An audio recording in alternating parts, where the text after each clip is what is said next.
नमस्कार मैत्रिणींनो, चला तर हॉटेलसारखी चवदार आणि लाजवाब पावभाजी घरी कशी बनवायची ते पाहूया. यात मी काही गुप्त टिप्स सांगणार आहे, ज्यामुळे रंग आणि चव दोन्ही हॉटेलसारखीच येणार.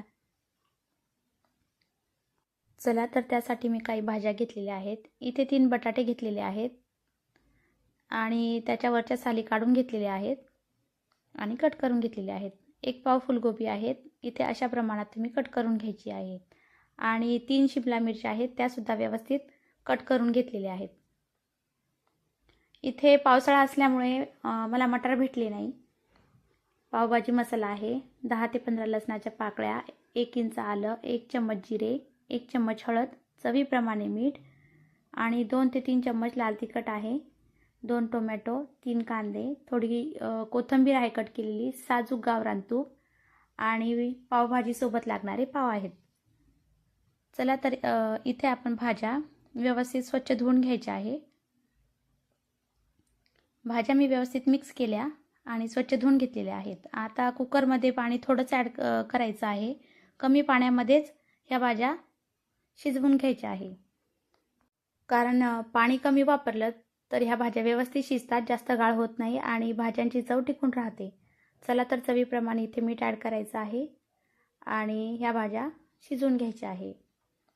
झाकण लावून घेऊया आणि 3 शिट्ट्या इथे घेऊन टाकायच्या आहे. ही या भाजीची पहिली टिप्स आहे. भाज्या शिजतात तोवर इकडे मिक्सरच्या भांड्यामध्ये आपल्याला कांदा आणि टोमॅटोची बारीक पेस्ट करून घ्यायची आहे.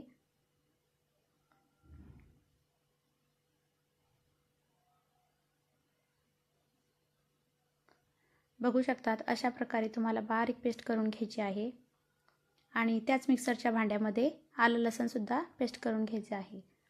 इकडे आपल्या कुकरच्या 3 शिट्ट्या झालेल्या आहेत आणि भाज्या व्यवस्थित शिजल्या गेलेल्या आहेत. छोट्या पातेल्यामध्ये भाज्या काढून घेते आहे. बघू शकतात कमी पाण्यामध्ये इथे भाज्या व्यवस्थित शिजल्या गेलेल्या आहेत, जास्त गाळ झालेल्या नाही आहे.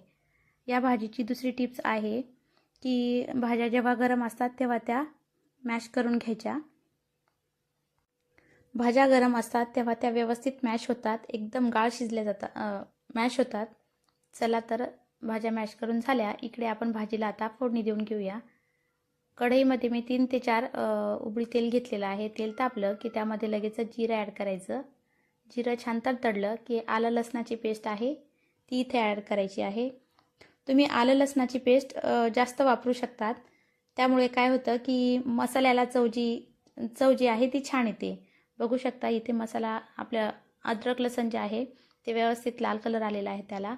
आता यामध्ये आपल्याला चवीनुसार आवडीनुसार 2 ते 2 चम्मच मी इथे लाल तिखट घेतलं होतं. तुम्ही तुमच्या आवडीनुसार शिल्लकही घेऊ शकतात. थोडं हळद आहे, हळद तुम्ही स्किप करू शकतात. आणि इथे टोमॅटो आणि कांद्याची प्युरी आहे ती ॲड करून घ्यायची आहे. आणि हे जे मसाले आहेत ते एकदम कमी फ्लेमवरतीच होऊ द्यायचे आहेत. त्याने काय होतं तर भाजीचा जो सुगंध आहे तो टिकून राहतो, मसाल्याचा सुगंध, आणि जळत नाही. चला तर इथे चवीनुसार मीठ ॲड करायचं आहे. आपण बटाट्यामध्ये भाज्यांमध्ये सुद्धा मीठ ॲड केलेलं होतं. त्याचा अंदाज घेऊनच इथे भाजीमध्ये मीठ ॲड करायचं आहे. आणि याला झाकण ठेवून साधारण 2 मिनिटं कमी गॅसवरती होऊ द्यायचं आहे. बघू शकता 2 मिनिटानंतर मसाल्यांनी छान तेल सोडलेलं आहे. व्यवस्थित मिक्स करून घ्यायचं आहे. आणि आता या भाजीची तिसरी टिप्स म्हणजे हा जो पावभाजी मसाला आहे तो पावभाजी मसाला इथे एकदम कमी फ्लेममध्ये या मसाल्यांमध्ये टाकून होऊ द्यायचा आहे. कारण त्याने काय होतं तर त्या मसाल्याचा सुगंधही टिकून राहतो आणि जो मसाला आहे तो करपत नाही. थोडंसं पाणी ॲड करून घेऊया आणि झाकण ठेवून याला आणखी परत 1 मिनिट तरी होऊ द्यायचं आहे. तर बघू शकता इथे 1 मिनिटानंतर मसाल्याने आपलं तेल सोडलेलं आहे. व्यवस्थित मिक्स करून घ्यायचं आहे. गरमागरम पावभाजी सगळ्यांना आवडणारा हा पदार्थ आहे. छोट्यापासून मोठ्यापर्यंत सगळे आवडीने खातात आणि माझ्या मुलांना तर पावभाजी म्हटल्यावर खूपच आवडते. चला तर आता ह्या मॅश केलेल्या सगळ्या भाज्या इथे टाकून घ्यायच्या आहे आणि मसाल्यामध्ये व्यवस्थित मिक्स करून घ्यायच्या आहे. बघू शकतात भाजीला एकदम छान असा कलर आलेला आहे. आता आपण भाजीमध्ये थोडं पाणी ॲड करून घेऊया आणि आवडीनुसार तुम्ही इथे घट्ट पातळ ठेवू शकतात.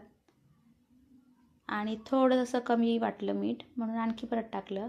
आता कोथिंबीर टाकून घेऊया आणि या भाजीमध्ये मी साजूक गावरान तूप वापरत असते.